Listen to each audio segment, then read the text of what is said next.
नमस्कार, आप देख रहे हैं ओपन बुक भारत। बिलासपारा शिक्षक द्वारा नाबालिग छात्रा को अश्लील टिप्पणी, अभिभावकों में गुस्सा। बिलासपारा हाई स्कूल में छात्र छात्राओं के अभिभावकों का उग्र प्रदर्शन। घटना स्थल पर पुलिस और मजिस्ट्रेट की मौजूदगी में स्थिति नियंत्रण में। बिलासपारा हाई स्कूल के प्रधानाचार्य लोकमान अली, सहायक शिक्षक अनवार हुसैन और अजीबर रहमान पर नाबालिग छात्रा को अश्लील टिप्पणी करने का आरोप लगाते हुए अभिभावक भड़क उठे। जानकारी के अनुसार स्कूल की छठी कक्षा की कुछ छात्राओं के बीच झगड़ा हो गया। झगड़े का निपटारा करने गए प्रधानाचार्य लोकमान अली पर छात्राओं को अश्लील और अपमानजनक टिप्पणियां करने का आरोप लगा है। इस आरोप के बाद कुछ अभिभावकों ने स्कूल के मुख्य गेट पर जमा होकर नारेबाजी करते हुए उग्र प्रदर्शन किया। प्रदर्शनकारियों ने प्रधानाचार्य लोकमान अली, अनवार हुसैन और अजीबर रहमान के तत्काल निलंबन की मांग की। बाद में बिलासपारा के सब डिविजनल मजिस्ट्रेट के मौके पर पहुंचकर उचित कार्रवाई का आश्वासन देने के बाद स्थिति शांत हुई। दूसरी ओर प्रधानाचार्य लोकमान अली ने अभिभावकों द्वारा लगाए गए सभी आरोपों से इनकार कर दिया है। अब सच्चाई क्या है और कौन गलत या निष्पक्ष जांच के बाद ही सामने आए।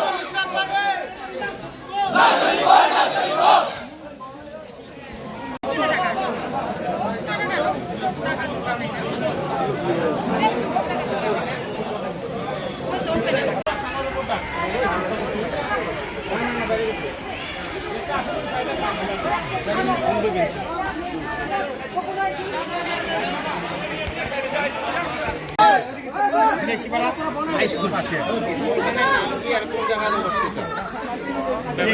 हाई स्कूল ব্যাপারীপাড়া আনন্দনগর মানে স্কুলটার নাম কি? কালকে বাস আজকে বিচার নিয়ে আসি স্যার বাকি কত কিছু হয় তাহলে বাচ্চার স্কুলই বন্ধ করে দেয়। বেশিরভাগ কোন ঠাইতে স্কুলখন?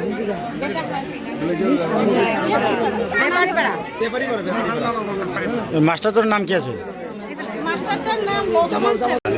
এতিয়া বৰ্তমান বিলাসীপাৰা হাইস্কুল বুলি হৈছিল, বিলাসীপাৰা আনন্দনগৰ বেপাৰীপাৰা অৱস্থিত স্কুলখন। তাৰমানে কি হ'ল, এই বিদ্যালয়খন আগত চিনিয়ৰ মাদ্ৰাছা আছিলে আৰু শিক্ষকসকল বেছিভাগে মৌলানা মুন্সি তেওঁলোক হয়। আৰু এই এলখা যায় যে ছাত্ৰীসকলৰ লগত কিবা এটা সৰু সুৰা কথা হ'লে বেয়া ধৰণে আচৰণ কৰে। একচুৱেলি আমি যদি এইটো ক'ব নালাগে, কিন্তু ক'বলৈ আমি বাধ্য যে আমাৰ চাণ্ডাৰ কমিউনিটিৰ মানুহখিনি আমি শিক্ষাৰ দিশত অলপ পিছপৰা।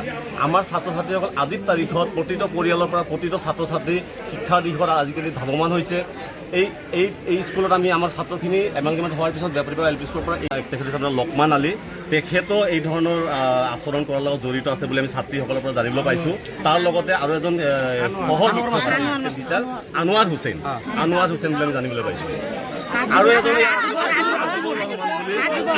আমাৰ কিবা আমাৰ চান্দাসকলক লৈ পেলাই কিবা মানে শব্দ ব্যৱহাৰ কৰে। ছাত্ৰ ছাত্ৰীসকল মানে পঢ়াৰ পৰা মানে স্কুললৈ মানে নাহিব বুলি এক প্ৰকাৰ তেনেকুৱা ধৰণৰ এটা চিন্তা চৰ্চা লৈছিলে। আমি বুজাই মেলাই আকৌ আগৰ পৰা প্ৰায় এই ML কৰ্তৃপক্ষৰ পৰা এইটো মানে আপোনাৰ ইনস্পেকশ্যন এটা কৰাৰ দৰকাৰ আছে গোটেইখিনি চালি জাৰি চোৱাৰ বাবে। আজি কি কৰিলে আপোনালোকে? আজি আমি মানে কথা হৈছে, আমি প্ৰথমে এওঁলোকে অভিভাৱকখিনি আহিছিলে। যোৱাকালি যিটো ঘটনা ঘটিছিলে ছাত্ৰীজনীৰ লগত, তেওঁলোকে ইয়াত মানে হেডমাষ্টাৰৰ লগত কমপ্লেইন কৰিবলৈ অহাৰ পিছত তেওঁলোকে কৈছে যে আপোনালোকক সৰু সুৰা কথা হ'লে বিদ্যালয়লৈ গুচি আহে, যদি তেনেকুৱা হয় আপোনালোকে এইখন বিদ্যালয় পঢ়ুৱাব নালাগে। এইটো কথাটো অভিভাৱক লগতে আৰু যিবোৰ সমাজৰ এই অঞ্চলৰ মানুহ আছে তেওঁলোকক বেয়াকৈ আঘাত সানিছে।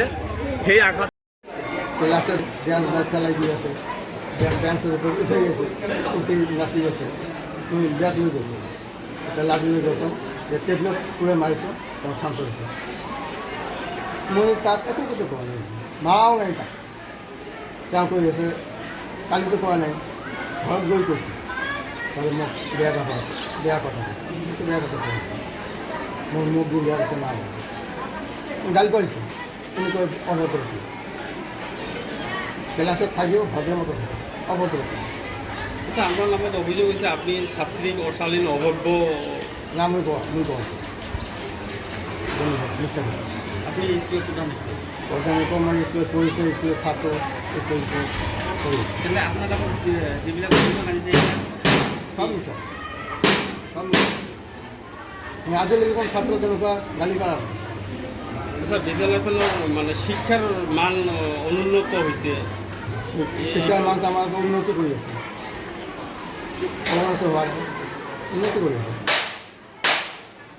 যে কোনো ছাত্র পাস করেছে, যদি অবনতি হয় এনেকুৱা ছাত্ৰ পাছ নহ'ব এবাৰ ছাত্ৰ পাছ কৰিছে 85 মধ্যে এতিয়া আপুনি কি ক'ব এতিয়া মই কি ক'ম সেইটো বনাই কৰিছে ঘৰ গৈ বনাই আপোনাৰ বিৰুদ্ধে প্ৰতিবাদ হৈছে হ'লেতো মোৰ কোৱা একো তাতে কাজিয়া নালাগে প্ৰধান শিক্ষকে তেতিয়া এটা শব্দ ইউজ কৰিছে যে স্বামী স্ত্ৰীৰ লগত যদি দিনৰ ভাগত কিবা কাজিয়া লাগে ৰাতি 3টাৰ সময়ত সেইটো আপোচ মীমাংসা হৈ যায় তোমালোকৰ আৰু কি মিলাব লাগিব এই ধৰণৰ শব্দ বা এই ধৰণৰ বাক্য এজন প্ৰধান শিক্ষকৰ পৰা এটি হাইস্কুলৰ শিক্ষকৰ পৰা এই ধৰণে আমি কামনা কৰিব পাৰি নেকি আৰু এটা কথা কৈছিলে সেইটো যোৱাকালি আৰু এজন ছাত্ৰ ছাত্ৰীৰ লগত কৈছিলে যে এওঁলোকৰ বাপেক মাকে কি ধৰণে জন্ম দিছে জন্ম এওঁলোকৰ বাপেক মাকে ঠিকভাৱে দিব পৰা নাই যাৰ কাৰণে এই ধৰণৰ আহি পেলাই